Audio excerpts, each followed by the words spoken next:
প্রায় ১,৫০০ কোটি টাকার মতো কৃষি ঋণ বাংলাদেশের প্রধানমন্ত্রী তারেক রহমানের নেতৃত্বে সব কৃষি ঋণগুলো মওকুফ করে দেওয়া হয়েছে। আর আপনারাই বলেছিলেন যদি বিএনপি ক্ষমতা যায় তাহলে দেশের মানুষের জন্য, দেশের জনগণের জন্য কোনো কিছু করবেন।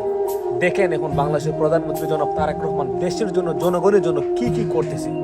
আর শুনুন আপনারা ভিডিওটি, দেখেন আইনমন্ত্রী কি বলতেছেন, শুনুন।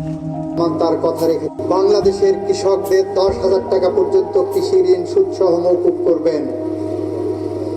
তারেক রহমান তার কথা রেখেছেন। প্রায় 1,500 কোটি টাকার মতো কৃষি ঋণ তারেক রহমানের নেতৃত্বে আমরা মওকুফ করেছি।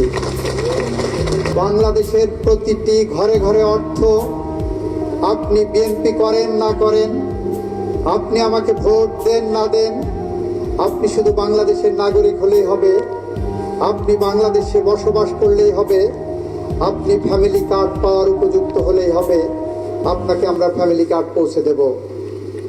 এটা আমাদের প্রতিশ্রুতি। কি বুঝলেন আপনারা? এখনো কি মনে হয় বাংলাদেশের প্রধানমন্ত্রী জনাব তারেক রহমান দেশ থেকে টাকা পাচার করবে? এখনো কি মনে হয় আপনাদের? শুধু কয়েকটা দিন ওনাকে সময় দিন আর ওনার হাতটাকে শক্ত করুন, আর দেখেন আপনারা উনি দেশের জন্য কি করতে পারেন, দেশকে উনি কোথায় নিয়ে যান। শুধু আপনারা দেখতে থাকেন।